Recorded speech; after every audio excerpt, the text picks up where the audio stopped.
Nós estamos diante da maior crise de ignorância, de analfabetismo, de imbecilidade funcional que eu vi em toda a minha longa existência, graçando da imprensa, entre aspas, imprensa, está praticamente extinta, brasileira. No jornalismo, entre aspas, jornalismo, está praticamente extinto, jornalismo no Brasil. E não é só no Brasil, mas no Brasil nem se fala.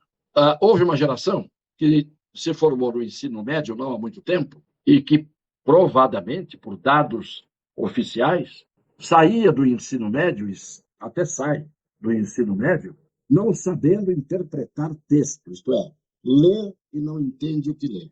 Uma grande parte dos que saíram do ensino médio são analfabetos funcionais. E são esses, muitos desses, que hoje aparecem na televisão, empunhando microfones, gaguejantes, hesitantes, dando notícias.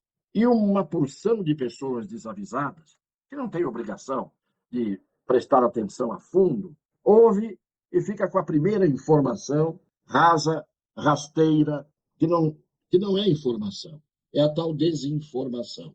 E mais, é fake news, porque não é possível que um imbecil ou uma imbecil que dá esse tipo de notícia não tenha, pelo menos, como obrigação, no exercício da profissão, de se informar a respeito daquilo que está acontecendo. Vou falar hoje especificamente do tal documento que foi apreendido pela Polícia Federal na residência do ex-ministro da Justiça do presidente Bolsonaro e que estava ocupando a Secretaria de Segurança Pública do governador Ibanez no Distrito Federal. Muito bem. Vejam, e eu volto a dizer, a live é meramente explicativa. Eu quero explicar a notícia errônea, mentirosa, equivocada, que toda hora vem à tona. Então a gente tem que explicar aqui o que significam as palavras, porque cada palavra tem um significado e tem um sentido. E se o sujeito não sabe o significado e o sentido da palavra, ele não vai entender o que as pessoas estão dizendo ao usar as palavras. Muito bem. Aquele trechinho de uma jornalista hoje dando a notícia da apreensão do documento determinada pelo ministro do Supremo, documento da casa do Alexandre, do Anderson Torres. A Polícia Federal fez essa operação na residência do ex-ministro da Justiça, Anderson Torres, que então era secretário da Segurança Pública aqui do Distrito Federal durante esses atos. E foi encontrado um documento muito importante, trata-se de uma minuta. Isso mesmo, essa minuta estaria retratando aí um decreto de defesa. Bom, a medida ela pode ser considerada inclusive inconstitucional. Minha filha, com o perdão da palavra, não é minha filha. Esta minuta pode ser considerada inconstitucional, isto dito num país meramente, minimamente civilizado, causaria horror às pessoas que tiveram um mínimo de conhecimento do direito. E ela está dando uma notícia que tem que ser baseada no direito, porque ela está falando de uma busca e apreensão de um documento muito importante, que é esta tal minuta, que trata da defesa. Mas onde é que está a estupidez? Em primeiro lugar, você sabe, moça, o que é minuta? Antes de tudo, minuta não é o feminino de minuto, tá certo? Minuto é uma coisa, minuta é outra. Minuta é um rascunho, aquilo que a gente escreve, que não é um texto definitivo. Então, minuta é um rascunho.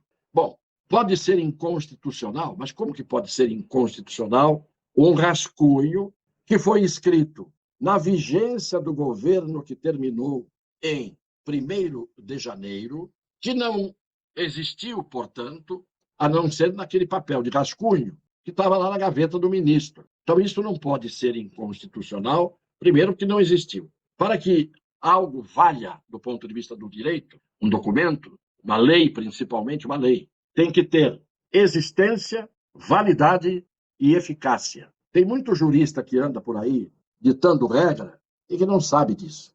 Mas o problema é o conteúdo. Aí vamos para o conteúdo. O conteúdo era golpista. Esse rascunho tinha um conteúdo golpista que visava, prestem atenção, que visava a invalidar as eleições.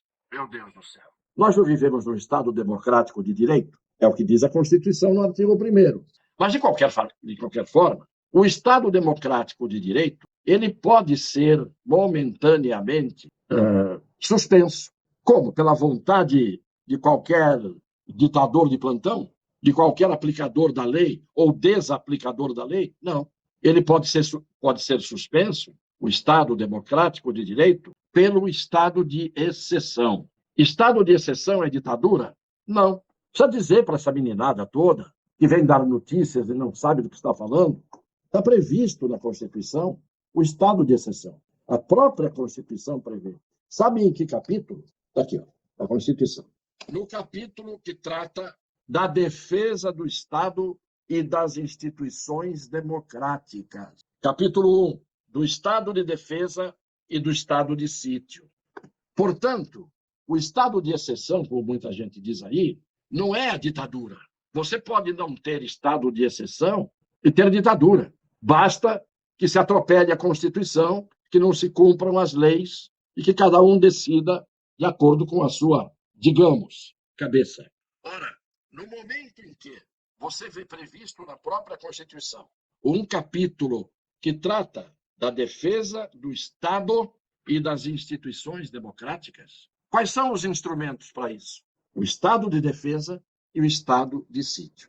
Então, vamos admitir que aquele rascunho do governo passado, que não virou documento, que não foi publicado, que não virou decreto, portanto, era um papel como qualquer outro papel que estivesse numa gaveta, ele não pode ser nem inconstitucional, nem golpista, porque se você admitir que o presidente que saiu fosse decretar o estado de defesa, ele estaria fazendo isso com base na Constituição, o que é uma coisa rara hoje em dia. A Constituição prevê o estado de defesa e o estado de sítio.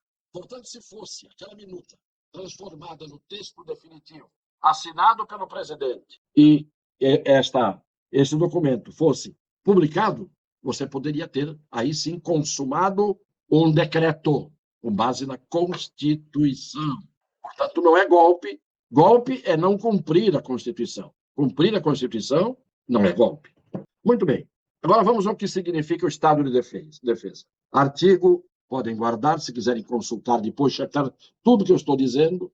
Artigo 136, já falei, que é o capítulo que trata da defesa do Estado, defesa do Estado, não de ataque ao Estado, e das instituições democráticas, e não de atos antidemocráticos. Trata de defender as instituições democráticas. O presidente da República, o que já saiu podia ter usado o estado de defesa, e o que está aí pode usar. O presidente da República pode, prestem por favor atenção, pode, ouvidos o Conselho da República e o Conselho de Defesa Nacional, portanto, ele não faz isso de orelhada, ele pode fazer um decreto depois de ouvir o Conselho da República e de ouvir o Conselho de Defesa Nacional. Decretar estado de defesa. Para quê? Em que condições? Está na Constituição. Para preservar, proteger, resguardar. Preservar é isso. Ou prontamente restabelecer, em locais restritos e determinados, a ordem pública ou a paz social ameaçadas por grave e iminente instabilidade institucional. Havendo uma instabilidade institucional, ouvido o Conselho da República e o Conselho de Defesa Nacional, o presidente pode decretar o estado de defesa. E instabilidade institucional nós estamos sentindo que há bastante tempo, ou não? Muito bem. Só que não basta ouvir o Conselho da República e o Conselho de Defesa. Ele tem que mandar para o Congresso Nacional imediatamente que em 24 horas autoriza ou não autoriza que seja decretado o estado de defesa. Portanto, os imbecis e as estúpidas, ou vice-versa, os estúpidos e as imbecis, que noticiam sem saber o que falam, não podem falar em inconstitucionalidade, primeiro, repito, porque esse decreto não foi feito, não foi submetido a conselho nenhum, não foi submetido ao Congresso Nacional, porque não passou de um rascunho. Portanto, se fosse feito, teria sido feito com base na Constituição. o que é feito com base na Constituição não é golpe. Vamos adiante, para mostrar a estupidez. Olha o que o UOL diz. Polícia Federal acha com Anderson Torres, documento para Bolsonaro mudar resultado eleitoral. Isto eu considero uma disfarçatez, uma fake news que tinha que tirar o UOL do ar, porque isto é enganar todos aqueles que estão vendo o UOL. Acha um documento, primeiro que não é documento, é rascunho. Segundo, se fosse um documento pronto, não foi usado. Se tivesse sido usado, teria sido usado com base na Constituição, com autorização do Conselho da República, Conselho de Defesa Nacional, do Congresso Nacional. Mas, documento dá novo indício jurídico contra Bolsonaro. Por quê? Indício jurídico contra ele, por quê? Se ele estava agindo, se fizesse, o que não fez, estava agindo dentro da Constituição. O comentarista Igor Gielov, documento golpista acelera cerco jurídico sobre Bolsonaro. Documento golpista. Estúpido. Está aqui. Documento que tivesse sido feito estritamente em obediência à Constituição. Josias de Souza, que é um outro estúpido e venal, porque eu tenho uma ameaça que, quando ele trabalhava na Folha, ele e um outro fizeram uma ameaça para não publicar um direito de resposta que eles não queriam, ameaçaram o autor do direito de resposta, dizendo que a Folha ia perseguir aquele que exercia o direito de resposta a vida inteira. Isso é jornalismo golpista. Que diz o Josias? Polícia Federal tira do armário plano de golpe de Bolsonaro. Plano de golpe. Vou repetir pela última vez. É o rascunho de um decreto de estado de defesa, que não aconteceu, que está previsto na Constituição para a defesa das instituições democráticas e que não depende do presidente, mas de um Conselho da República, de um Conselho de Defesa e de todo o Congresso Nacional. Esses indivíduos deviam ser colocados no inquérito do fim do mundo. Porque isso é fake news. Tira do armário um que não foi usado.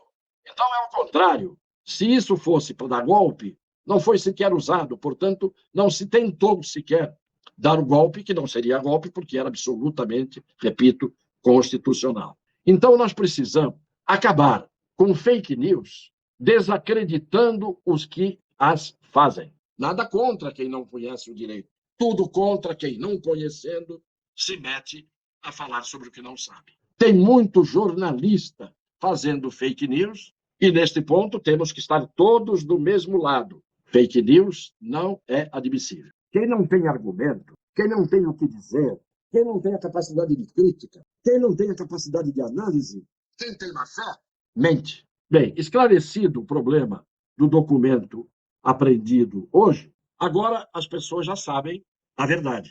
Porque quem quiser desmentir o que eu disse aqui, estará mentindo. Tá bem? Um beijo no coração das pessoas de boa fé.